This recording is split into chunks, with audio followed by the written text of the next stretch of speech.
সুপ্রিয় সুধী, যে যেখান থেকে দেখছেন সবাইকে অনেক অনেক আমন্ত্রণ জানাচ্ছি।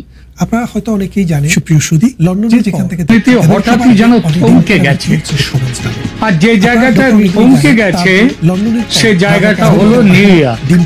জাতিসংঘের সম্মেলনে গেছেন সদল বলে মোহাম্মদ ইউনূস এবং তাকে যথাযোগ্য স্বাগত জানাতে ছুটে আসছে আওয়ামী লীগের সদস্য সমর্থকরা ডিম টমেটো নিয়ে।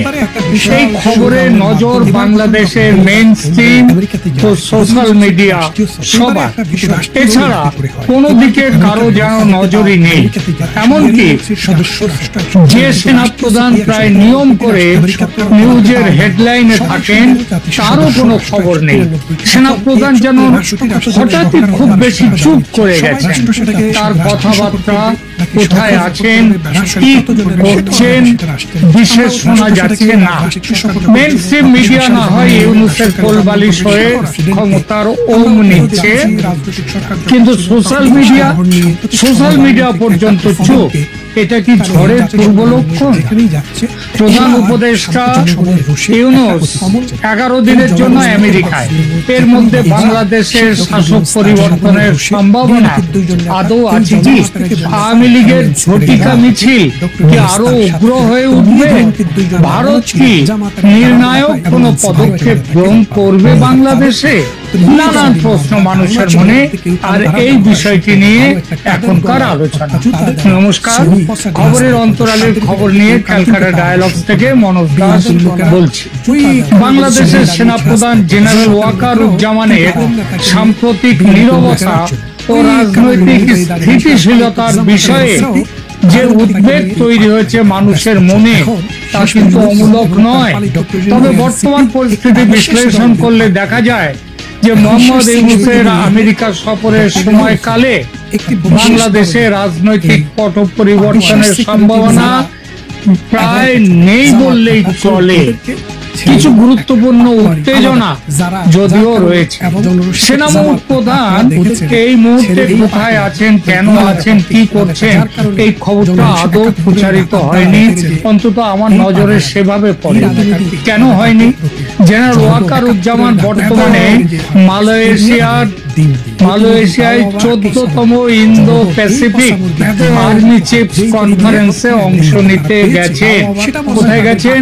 মালয়েশিয়ায় 14তম ইন্দো প্যাসিফিক আর্মি চিফস কনফারেন্সে অংশ নেওয়ার জন্য, এবং তিনি বাংলাদেশে ফিরবেন সম্ভবত 27শে সেপ্টেম্বর। এর অর্থ হলো ইউনূস ও সেনাপ্রধান এই ওয়াকারুজ্জামান দুজনেই একই সময়ে দেশের বাইরে রয়েছে। এটা কি দেশের বর্তমান শাসকের জন্য একটা ঝুঁকির ব্যাপার হলো না? দুজনের এই অনুপস্থিতি কি সেনার মধ্যে কোনো সামরিক অভ্যুত্থানের সম্ভাবনা বাড়িয়ে দেবে না? পাকিস্তানপন্থী ও ভারতপন্থী সেনা গোষ্ঠী কি এই সুযোগ কাজে লাগাবার চেষ্টা করতে পারে? বাংলাদেশের সেনাবাহিনীর যা পুরনো ইতিহাস, তাতে এমন ঘটনা ঘটা অসম্ভব নয়। তবে এই মুহূর্তে তার সম্ভাবনা কম। সেনাপ্রধান ও ইউনূসের মধ্যে প্রবল বিরোধ যদিও আছে, কিন্তু মনে রাখতে হবে এদের দুজনের টিকি অরিজিনালি আমেরিকার কাছে বাঁধা। তবু যে দুজনের ঝগড়াঝাঁটি সেসব অনেকটাই হচ্ছে কৌশলগত। তবু চিরস্থায়ী দাসত্ব বলে যেহেতু কিছু নেই এবং রাজনীতিতেও একদমই নেই, তাই সেনা প্রধানের সামনে অন্য কিছু বিকল্প বা অন্য কোনো কিছু অপশন আছে। তার একটা হলো ভারতের কাছাকাছি হওয়া এবং তার ফলশ্রুতিতে আওয়ামী লীগের পুনর্বাসনের ব্যবস্থা করা। কারণ ভারত চায় বাংলাদেশের রাজনীতিতে আওয়ামী লীগ ফিরে আসে। এই ব্যাপারে সেনাপ্রধান যে কিছুটা হলেও মাঠে নেমেছেন তার প্রমাণ তো কয়েক মাস আগে দিয়েছেন মার্জিনা আব্দুল্লাহ, মার্জিনা আব্দুল্লাহ নয়, সার্জিস আলম ও হাসনাত আব্দুল্লাহ। আগেই বলেছি ওয়াকার উজ্জামান মালয়েশিয়া গেছেন 14তম ইন্দো প্যাসিফিক আর্মি চিফস কনফারেন্সে অংশ নেয়ার জন্য।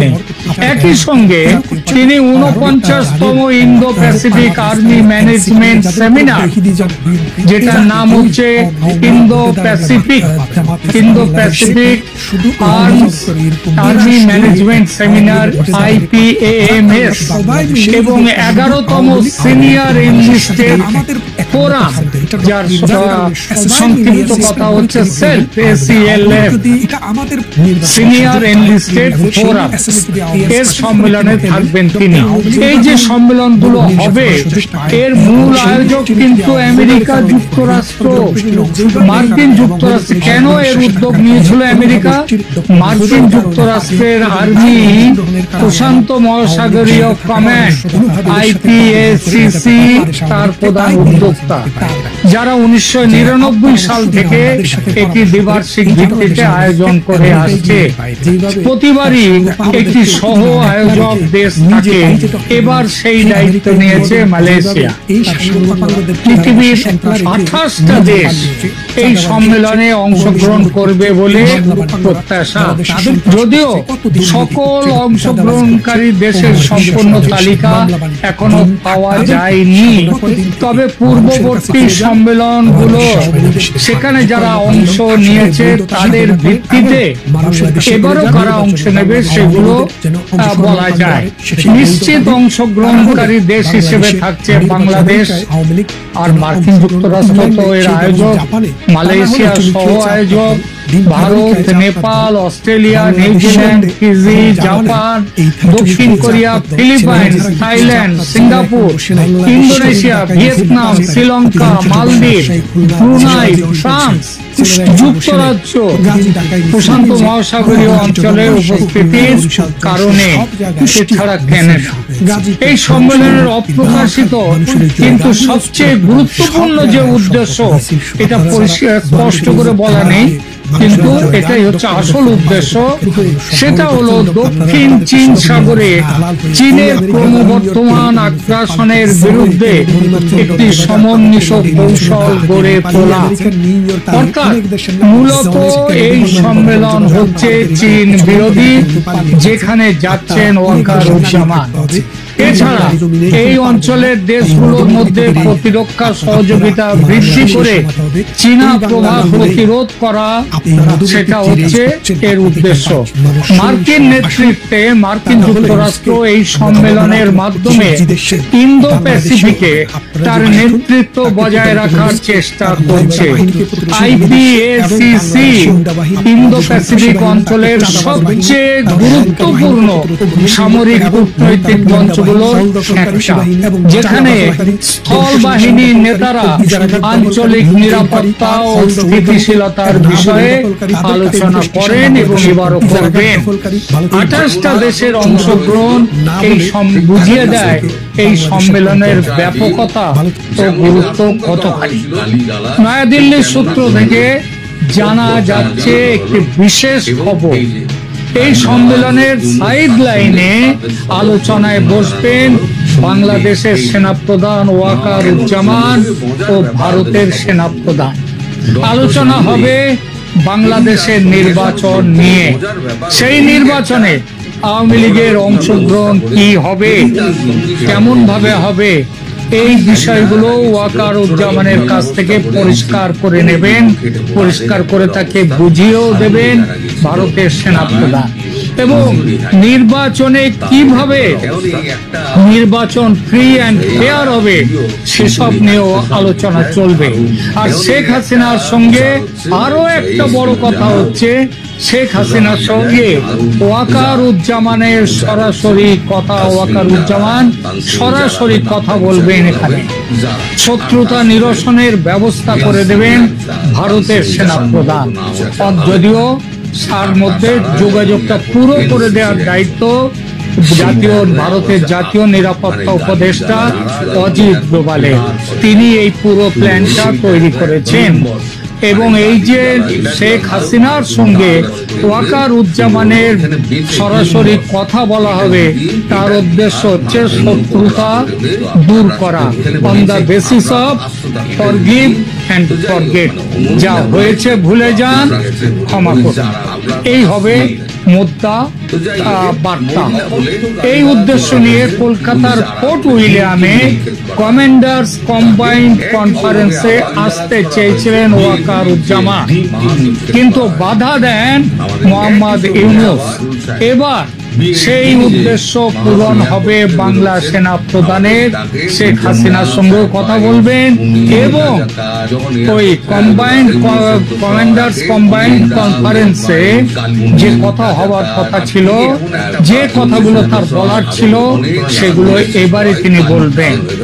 বাংলাদেশ নিয়ে পরবর্তী পরিকল্পনা যা আছে ভারতের সঙ্গে বসে এই সময়ে সেটা সফল করে নেবেন ওয়াকারুজ্জামান। মনে রাখতে হবে একটা বড় কথা, সেটা হচ্ছে গত বছর 5 আগস্টের পর এই প্রথম ভারতের সেনা প্রধান এবং বাংলাদেশ সেনা প্রধান দুজনে মুখোমুখি বসবেন, এই প্রথম। এর কারণ হচ্ছে, দেখুন, এটাতে দুদেশের ওয়াকারুজ্জামান তিনি নিজেও এখানে বসতে চাইছেন, কারণ তিনিও চান না যে বাংলাদেশে কোনো যুদ্ধ বিগ্রহ হোক, তাতে তো মানুষের প্রাণ চলে যাবে। তার থেকেও বড় কথা হচ্ছে ভয়ঙ্কর ক্ষতি হবে, ক্ষতি দুই দেশেরই হবে কম বেশি। ভারত কোনোভাবেই বাংলাদেশের সামরিক হস্তক্ষেপ করতে চায় না এই মুহূর্তে। তবে এটাও চায় ভারত যে বাংলাদেশের জনগণের ভোটে নির্বাচিত সরকার ক্ষমতায় আসুক, ক্ষমতা গ্রহণ করুক।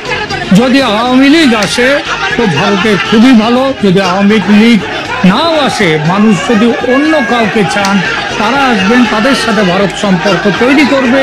কিন্তু সব থেকে বড় কথা হচ্ছে এই যে নির্বাচন, সেই নির্বাচনকে স্বচ্ছ এবং শান্তিপূর্ণ হতে হবে। এবং ভারতীয় গোয়েন্দাদের খবর যদিও যে স্বচ্ছ নির্বাচন হলে শেখ হাসিনার ক্ষমতায় প্রত্যাবর্তন বিপুলভাবে সুনিশ্চিত। ভারত তাই খামোকা সামরিক অভিযানে নেমে পরিস্থিতিকে আরো জটিল করতে চায় না এবং বিশ্বের নিজের ভারতের যে একটি ছবি আছে শান্তির দেশ হিসেবে, সেই ছবিতে কালি পড়ুক, এটাও চায় না। ভারতের স্ট্র্যাটেজি তাই যতভাবে চাপ দিয়ে সম্ভব একটা স্বচ্ছ অন্তর্ভুক্তিমূলক নির্বাচনের ব্যবস্থা করা। এই ব্যাপারে বিশ্বের অন্যান্য দেশও আওয়ামী লীগকে নির্বাচনে যাতে আওয়ামী লীগ সুযোগ পায় এবং স্বচ্ছ এবং সুস্থ নির্বাচন যাতে সুষ্ঠু নির্বাচন, তার পক্ষে সমস্ত পশ্চিমা বিশ্ব আজ এক এক করে এসে দাঁড়াচ্ছে এবং ভারত এই ব্যাপারে সমস্ত পৃথিবীর সাথে যোগাযোগ যে আন্তর্জাতিক কূটনীতি সেটা তৈরি করে চলছে। এই ছবিটা, পুরো ছবিটা পরিষ্কার হবে অক্টোবরে কেয়ারটেকার সরকার গঠনের বিষয়ে সুপ্রিম কোর্টের রায় ঘোষণার পর। আমেরিকার চাপে এই ঘোষণা, সুপ্রিম কোর্ট তার যে রায় ঘোষণা করতে দেরি করছে, একের পর একবার এই শুনানি স্থগিত হচ্ছে, কিন্তু এবার আর হবে না। কেয়ারটেকার সরকার, এবারে রায়ে কেয়ারটেকার সরকার আসবে, আর কেয়ারটেকার সরকার গঠিত হওয়ার পরে তবেই নির্বাচন কমিশন ঘোষণা দেবে নির্বাচনের দিনক্ষণের, কোন কোন দল নির্বাচনে থাকবে না থাকবে। ততদিন দেশের মধ্যে আওয়ামী লীগ মিছিলের বন্যা বইয়ে দেবে এবং সেই মিছিলকে রুখবার জন্য সেনা এবং পুলিশ পুরোপুরি নির্বিকার থাকবে এবং এই পুরো প্ল্যান নিয়ে এগিয়ে চলেছে ভারত। মালয়েশিয়াতে এই প্ল্যান সফল করতে ভারত বাংলাদেশ দুই দেশের সেনা প্রধান আলোচনায় বসছে। আবার বলছি, 2024-এর গত বছরের আগস্টের পর এই প্রথম দুই দেশের সেনাপ্রধান মুখোমুখি আলোচনায় বসছে, মূল সম্মেলনের সাইড লাইন। আর এই বিষয়টি নিউ ইয়র্কে ডক্টর মোহাম্মদ ইউনূসের সফরের চেয়ে কম গুরুত্বের নয়। এবং যারা বাংলাদেশের মুক্তিযুদ্ধ বিরোধী যে শক্তি, তাদের কাছে কিন্তু খুব বড় চিন্তা। কারণ স্পষ্টত ওয়াকারুজ্জামান, জেনারেল ওয়াকারুজ্জামান, তিনি কিন্তু ট্র্যাক চেঞ্জ করছেন। এই ট্র্যাক চেঞ্জের পেছনে আরো একটা বড় কারণ হচ্ছে, সম্প্রতি ট্রাম্প সাহেব ভারতের প্রধানমন্ত্রীর সঙ্গে কথা বলে সম্পর্ক স্বাভাবিক করার চেষ্টায় নেমেছেন এবং এবছর ফেব্রুয়ারিতে হোয়াইট হাউসে বসে যে কথা বলেছিলেন যে ট্রাম্প সাহেব, যে বাংলাদেশের ব্যাপারটা দেখবেন প্রধানমন্ত্রী, সেই রাস্তায় চলছে ট্রাম্প। আমেরিকা সেই রাস্তায় চললে এখন ওয়াকারুজ্জামানকেও সেই রাস্তায় চলতে হবে। তিনি সেই রাস্তাটাই নিয়েছেন, ভারতের সাথে কথা বলতে এবার এগিয়ে এসেছে। এখনকার মতো এখানেই রাখছি।